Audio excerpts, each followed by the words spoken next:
Silakan ikhtiar. Oke Kak, Shalom. Shalom, silakan.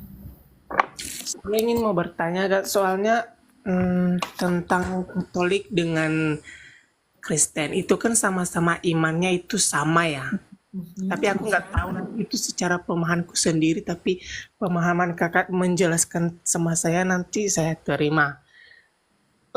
Perbedaannya itu apa sih Kak? Sampai sekarang saya masih belum menemukan gitu. Ya, Perbedaan. perbedaan iman Kristen Protestan dengan Kristen Katolik itu ada di dasar imannya. Dasar iman teman-teman Katolik itu ada 3. Kitab suci, magisterium gereja, dan tradisi suci. Jadi teman-teman Katolik itu dasar imannya ada 3. Ada magisterium gereja nih. Saya punya buku. Saya bukan orang Katolik ya, tapi saya suka belajar iman Katolik. Nih, saya punya buku ini. Ini pengajaran iman Katolik, ya. Dan saya pakai Alkitab yang ada Deuterokanonikanya. Jadi ini bisa dipakai orang Protestan, bisa dipakai orang Katolik. Ya. Jadi dasar imannya orang Katolik itu ada 3. Ada kitab suci, ada magisterium gereja, yaitu peraturan-peraturan Katolik secara universal di seluruh dunia, Katolik Roma ya. Dan satu lagi apa? Tradisi. Nah, kalau Protestan dasar imannya hanya 1, yaitu kitab suci saja dengan sola scriptura gitu ya. Iya Kak, terima kasih. Oke, ada lagi mau kamu tanya? Berarti kalau misalnya Kristen dengan Katolik itu bisa bersatu, bisa nggak Kak? Bersatu di dalam semangat penginjilan itu bisa banget. Tapi bersatu dalam wadah itu enggak mungkin. Karena kekristenan tuh kita dikehendaki menjadi satu itu satu hati, satu visi, satu satu semangat. Bukan satu tempat, satu gambar, satu bendera, enggak. Enggak gitu. Kalau misalnya membangun suatu hubungan keluarga, bisa juga atau enggak Kak? Bisa-bisa.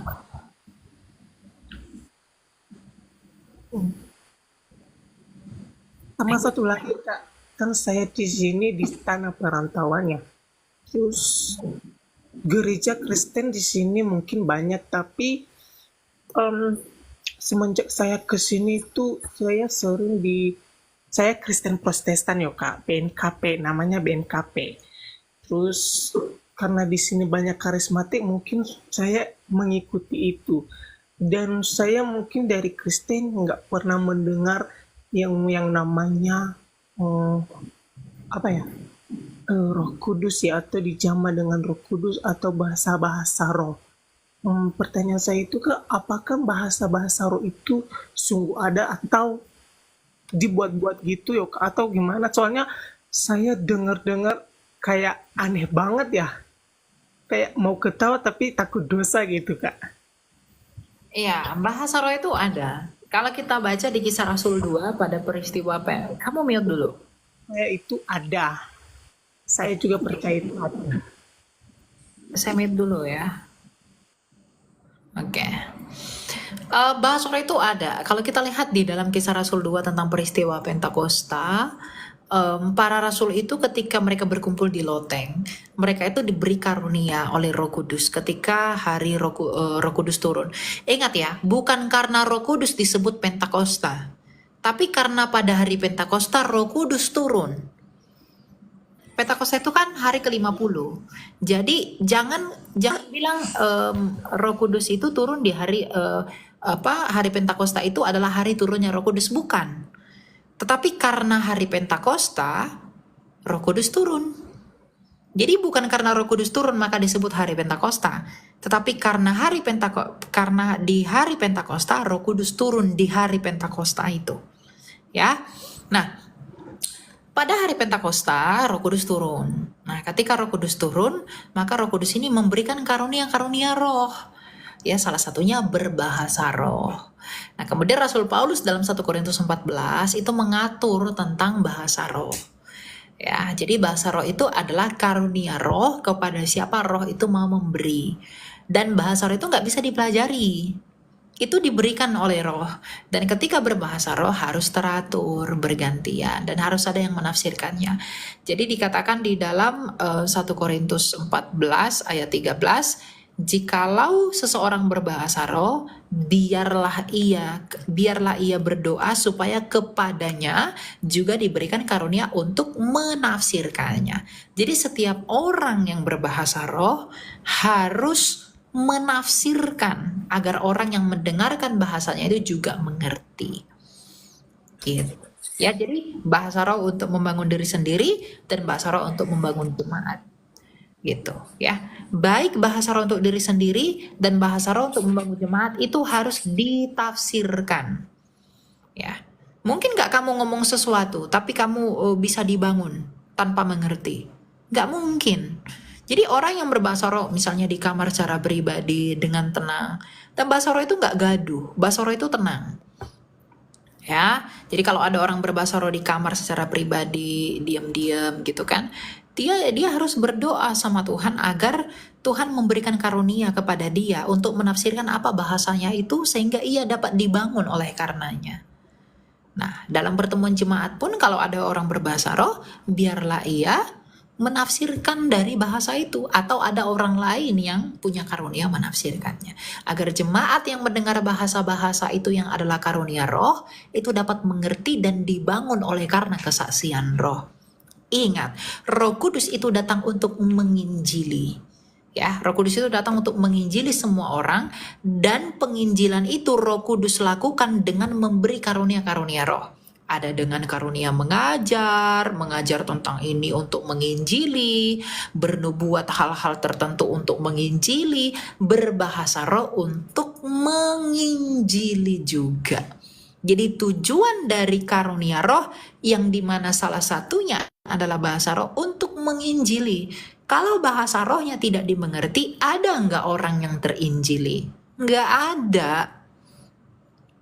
Ya, jadi harus dimengerti. Bahasanya memang bukan bahasa Belanda, Eropa dan lain, bukan. Kita nggak ngerti itu bahasa apa. Tetapi bukan berarti tidak dapat ditafsirkan. Makanya Rasul Paulus berkata bukan diterjemahkan, tetapi ditafsirkan. Karena bahasanya tak satu pun bahasa di bumi ini dalam pengertian glosolalia. Walaupun ada yang bisa diterjemahkan dalam pengertian senolalia. Karena dalam peristiwa Kisah Rasul 2, bahasa roh itu menggunakan bahasa-bahasa orang asing. Makanya mereka keheranan kenapa mereka bisa menggunakan bahasa kita ya, gitu. Ya, tetapi ada juga bahasa yang nggak ada di bumi ini. Nah, untuk bahasa seperti itu harus ditafsirkan, bukan diterjemahkan. Agar dirinya sendiri dibangun dan jemaat yang mendengarkan juga dibangun. Tetapi hendaklah semuanya itu dilakukan dengan apa? Teratur dan tertib, nggak boleh kacau gitu, karena Roh Kudus itu tertib. Roh Kudus itu menjernihkan pikiran, bukan mengacau balakan, gitu ya. Ya Kak, terima kasih banyak Kak. Oke, God bless. Ya, silakan Pak. Siapa ini? Saya lupa. Halo, Ya, selamat malam, Dek Elia. Waduh, tambah malam. ganteng tuh. Tambah ganteng nih si Elia nih. Oh iya, maksudnya laki-laki tulen kan ganteng lah. Iya dong. Ya, gue. Ya. Tapi ini temanya keilahian Yesus ya. Iya, apa aja mau ditanya, silakan. Mau tanya apa? Eh, ini sih yang lagi viral, lagi bahas. Tapi nggak bisa kalau bahas denomnya, Dek ya. Ya mau apa aja, tanya aja. Saya akan jawab. Kan kalau yang kan sekarang lagi bahas ini apa denom Katolik Roma kan. Eh, Kalau menurut Delia, kalau misalkan nih itu perintah kalau yang Delia pelajari perintah Rasul siapa yang berdoa di depan patung? Mungkin Delia pernah baca atau gimana? Gini, itulah kita kadang terlalu skeptis dengan patung. Teman-teman Katolik berdoa menghadap patung bukan berarti berdoa kepada patung itu. Patung itu adalah ekspresi iman. Sama seperti teman-teman ortodoks. Mereka mengekspresikan imannya dengan itu, dengan lukisan, dengan ikon. Bahkan mereka cium itu ikon. Jadi itu cuma seni. Kalau ikon itu adalah teologi di dalam warna, kalau patung adalah teologi dalam ukiran. Jadi teman-teman Katolik tuh nggak pernah berdoa kepada patung. Sekarang saya tanya, apakah ketika orang Katolik berdoa harus selalu ada patungnya? Kan enggak. Kalau mereka menyembah patung, dimanapun mereka harus ada patungnya. Gitu loh. Nah itu persepsi yang salah. Nah sekarang saya tanya, apakah di Bait Allah tidak ada patung? Ada. Kerubim itu, patung kerub di atas tutuk pendamaian itu patung loh.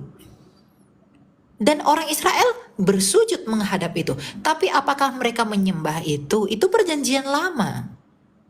Apakah mereka menyembah patung kerub itu? Bukan.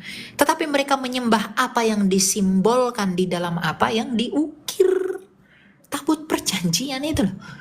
Maka kalau teman-teman Katolik pun berdoa menghadap patung, mereka tidak berdoa kepada patung itu. Mereka berdoa kepada pribadi yang dipatungkan. Jadi Tuhan Yesus diukir gitu ya. Nah, berdoa menghadap Tuhan Yesus. Mereka tidak sembah itu patung, mereka menyembah pribadi yang dipatungkan itu. Sama seperti orang ortodoks, cium ikon, gitu. Ini bukan ini yang disembah, tetapi pribadi yang dilukiskan, yang diwarnakan. Gitu loh. Ya, jadi enggak masalah. Mau buat patung, mau buat gambar dan lain sebagainya, selama itu tidak menjadi berhala, ingat ya, tidak menjadi berhala dan bukan itu yang tidak masalah. Gitu ya. Oh gitu deh. Ya, kemudian satu lagi nih terakhir, karena banyak yang munai, banyak kali yang munai. Iya, ada 100 orang soalnya. Maaf ya. Iya. Satu kali lagi nih, kan kita nih Protestan kira-kira mesti nggak sih kembali ke gereja mula-mula Ortodoks, gereja Ortodoks? Iya, boleh kembali, boleh enggak. Itu semua tergantung Anda. Anda memahami iman Anda sejauh apa, pengetahuan Anda sejauh apa. Kalau Anda sudah hidup dengan tekun di dalam iman sekarang, ya hidup damai dengan keluarga, tidak ada perpecahan, lalu memahami iman yang benar bagaimana, silahkan tetap. Mau Anda di karismatik kayak mau Anda di Protestan apa segala macam, silahkan, nggak masalah. Tapi kalau Anda merasa, aduh aku kayaknya harus kembali ke gereja mula-mula apa segala macam, ya nggak apa-apa. Saya sendiri Protestan, saya Lutheran, saya belajar banyak iman Katolik, tapi saya lebih condong ke teologi Ortodoks. Ya, saya mempelajari iman Ortodoks.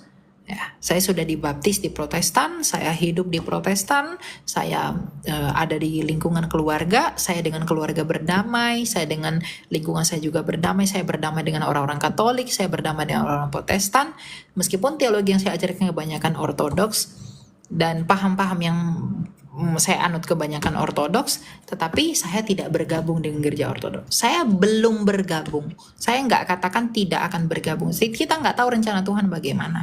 Tapi untuk saat ini, ya saya nggak memilih apapun karena saya menemukan Tuhan di Protestan. Ya saya harus berjalan sesuai dengan apa yang menyadarkan saya gitu. Saya temukan Tuhan ketika saya di Protestan. Dan di dalam kasih karunia Tuhan itu yang saya temukan itu di gereja saya, itu yang membuat saya mau menginjili saudara tanpa memperdebatkan denominasi apapun.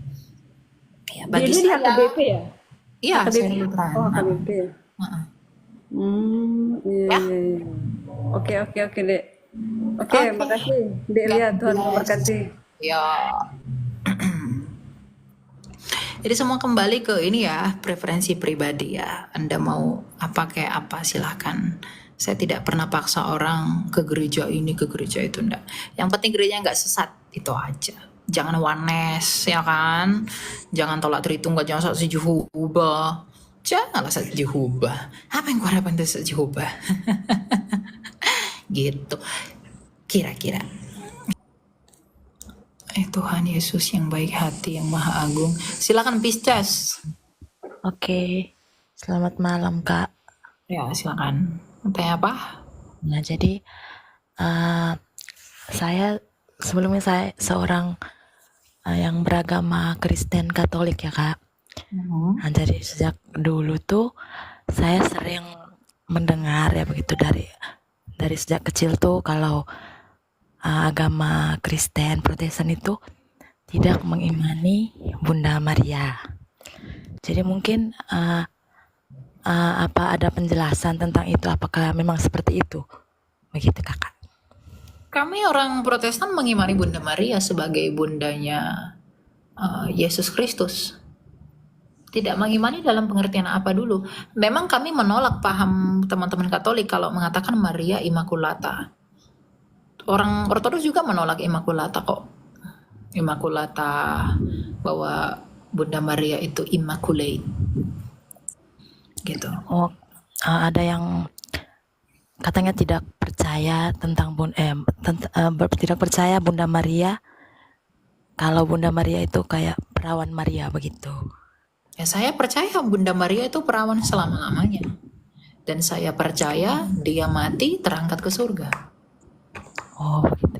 Soalnya ada beberapa orang yang berkata seperti itu, Kak. Jadi Ya, itu saya pikir iya. orang-orang, ya itu kan pendapat ya. Itu bukan masuk dalam tahap beriman yang primer. Ya nggak apa-apa lah, itu pendapat sesuai dengan analisa mereka, nggak apa-apa.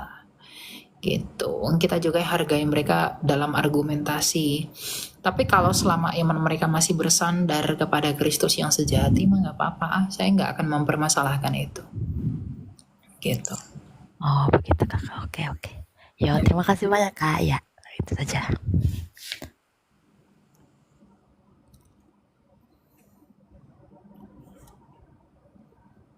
Bisa aja.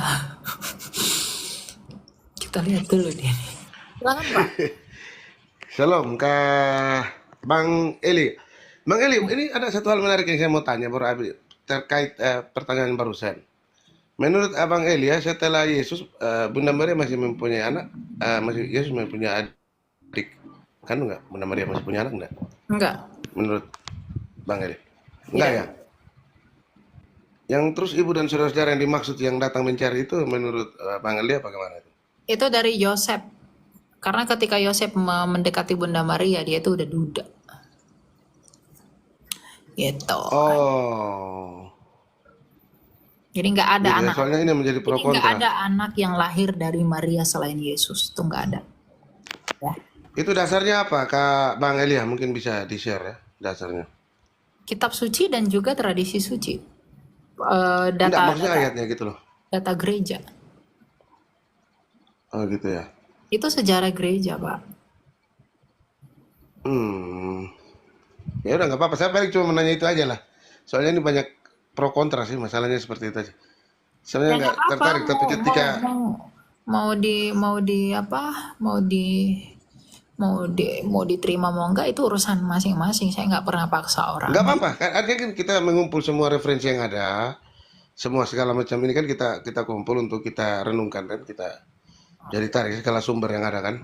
Ya. Versinya kayak Bang Elia gini, versinya si ini gini. Terus nanti baru kita sendiri kita cerna karena memang Ya. oke, gitu aja ya Bang Elia, makasih ya informasinya. Ya. Tuhan Yesus berkati selalu ya. Ya, Tuhan berkati. Immaculata itu apa? Immaculata itu tanpa noda. Jadi tidak berdosa gitu loh. Saya percaya Bunda Maria tetap punya dosa, tetapi dia itu ketika mengandung Tuhan Yesus dikuduskan oleh Roh Kudus, makanya dikandung dari Roh Kudus. Gitu. Selamat Selamat malam Kak Elia. malam. Kak, yang saya mau tanyakan tentang kasih. Kenapa kasih itu? Dari agama kita Kristen kan diajarkan tentang kasih, yang artinya yang saya ketahui lah, Apa saat kasih itu? pipi kirimu ditampar itu, berikanlah juga pipi kananmu. Nah, bagaimana jika seandainya kita berada di situasi terdesak? Misalkan ada suatu peperangan, apakah kita harus ikut berperang atau bagaimana, Kak? Iya, boleh ikut berperang. Boleh. Ya. Apakah itu tidak melanggar hukum kasih yang diberikan oleh Tuhan, yang diajarkan? Oke, jadi gini. Jika misalnya kamu melihat orang tuamu dianiaya, lalu apakah kamu akan membiarkan penganiaya itu menganiaya orang tuamu? Kalau pemikiran manusia saya tidak akan membiarkannya. Enggak ada pemikiran manusia, enggak ada pemikiran apa. Gini, kamu mengasihi ibumu dengan tidak membiarkan dia. Jadi kamu, kasihmu itu yang mana? Kasihmu itu membiarkan ibumu terbunuh atau kasihmu melindungi ibumu? Yang mana kasihmu itu? Yang mana kasih itu? Coba saya tanya kamu. Kamu melihat ibumu dianiaya. Lalu kamu mengatakan kasihilah musuhmu, udah biarlah. Lalu kasihmu itu yang mana? Membiarkan ibumu dianiaya atau menyelamatkan ibumu? Yang mana kasihmu?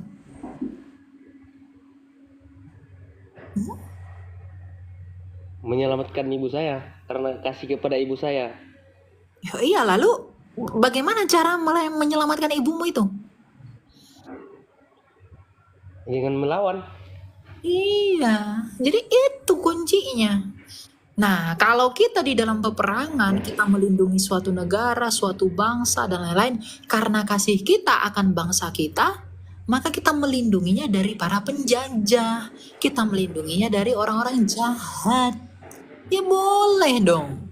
Yang penting motivasinya jangan karena apa? Pengen ngebunuh orang, pengen apa? Harus ada motivasi yang melandasinya. Dan itu motivasi yang benar. Dan memang situasi yang baik, situasi yang tepat. Bukan yang diada-adaan. Karena Tuhan tuh tahu setiap motivasi orang. Jadi jangan benarkan dirimu dengan ayat-ayat firman Tuhan atau dengan hal-hal lain untuk membenarkan dosamu. Itu enggak boleh. Gitu loh. Iya, Ya? iya, Kak. Ya. Jadi jangan kabur gini. Jangan salah memahami bahwa kasihilah musuhmu. Kasihilah musuhmu itu bukan berarti keadilan Allah diluputkan. Keadilan itu tanda kasih. Seperti misalnya yang terbaru ini Ratu Itik ya, menista orang agama Kristen. Ratu Entok ya. Iya, betul. Kita mengasihi dia, kita mengampuni dia. Pasti diampuni. Tetapi keadilan di mana dia hidup harus dijunjung tinggi. Iya kan? Iya, Kak. Betul. Justru begini. Justru karena kita mengasihi dia, kita memberikan dia pelajaran moral dengan dibawa kepada hukum. Kan gitu. Iya, Kak. Iya, betul. Makanya ada ayat Alkitab berkata, barang siapa yang kukasihi, ia kuhajar dan ku apa? Ku tegur. Barang siapa yang kukasihi, ia kuhajar dan kutegur. Itu firman Tuhan. Nah, seperti misalnya Ratu Entok baru-baru ini, ya kita menegur dia dengan melaporkannya karena kita mengasihi dia kan. Jadi Iya, betul. kasih itu tidak membiarkan ketidakadilan. Gitu ya. Iya, Kak. Terima kasih. Oke, kita lanjut.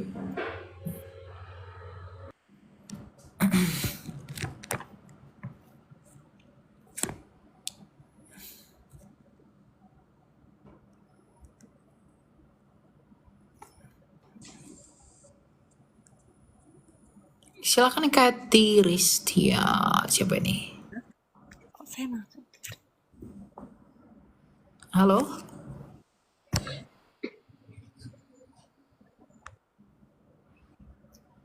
Ada ya. Silakan Hikmat. Halo, selamat malam, shalom. Ya, shalom Pak, silakan. Iya, Kak Elia, ini saya cuma mau nanya nih, ini kan kebetulan saya baca ini temanya kelahiran Yesus. Saya cuma mau nanya tentang tiga orang Majus ini mereka itu siapa aja, dari mana aja, terus tentang emas, kemenyan, dan mur itu sebenarnya apa sih yang mereka kasih ke Tuhan Yesus itu, dan waktu mereka datang itu sebenarnya itu kapan, soalnya saya sering dengar ada beberapa versi ya. Terus kalau baca di Alkitab memang kayaknya di waktu Yesus lahir mereka datang. Tapi ada yang bilang bahwa mereka datang kayak Tuhan itu udah agak besar ya, sudah beberapa tahun kemudian. Tapi saya mau nanya lah biar lebih tahu kan Kak Elia, kasih tahu lah. Jadi itu ada beberapa itu tentang orang Majus itu. Ya cuman itu aja saya mau tanya Kak. Boleh dijawab, boleh langsung turunin saya, nggak apa-apa. Saya dengar kok tetap. Ya, orang Majus itu bukan orang yang datang ketika Tuhan Yesus lahir, langsung datang, enggak. Orang Majus itu adalah orang-orang yang paham ilmu perbintangan, astronomi, ya, astrologi.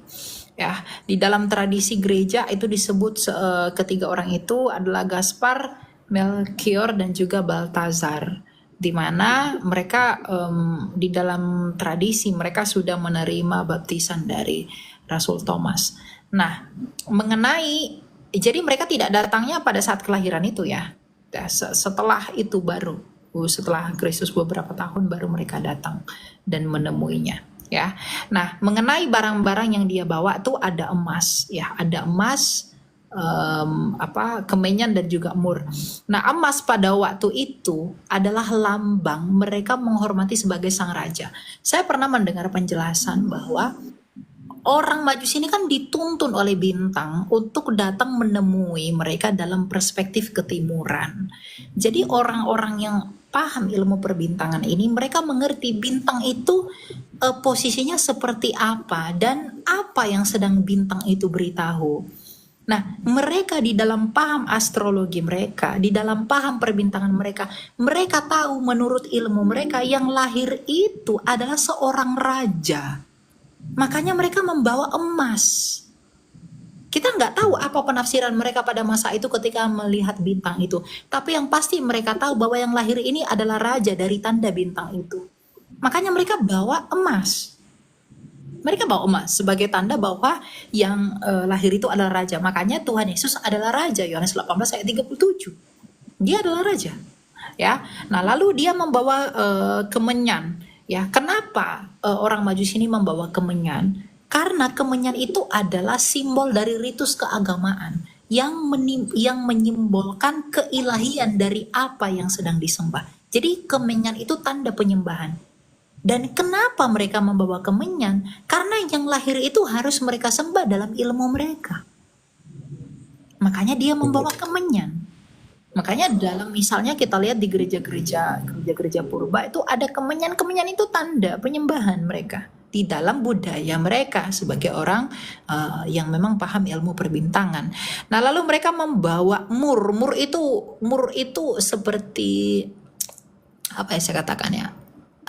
Ramuan-ramuan gitu, kayak apa pengobatan-pengobatan gitu. Mur itu bukan untuk sekrup itu ya. Jadi saya pernah kemarin ketemu orang mur itu, ngapain Kak dia bawa sekrup gitu. Dia pikir mur yang buat bukan ya. Jadi itu seperti rempah-rempah ya, kayak yang dibawa minyak gitu ya. Kebutuhan bayi agak begitu. Oke. Nah, Iya Kak Elia, makasih banyak infonya. ya. Ya, God bless. Ada lagi yang mau kamu tanya? Udah Kak, saya cuma penasaran itu aja. Oke, jadi Oke, makasih.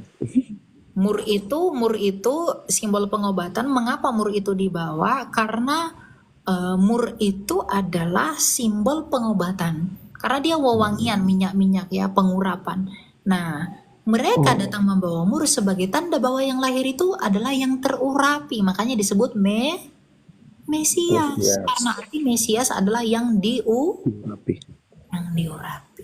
Jadi ada maknanya. Itulah Tuhan itu, ya. Orang astrologi itu dianggap kafir. Ya, waktu itu. Tapi Tuhan bisa menggunakan orang seperti itu untuk menyatakan kemuliaan karyanya. melalui pahamnya orang di luar orang benar. Mereka ngapain coba bawa mur?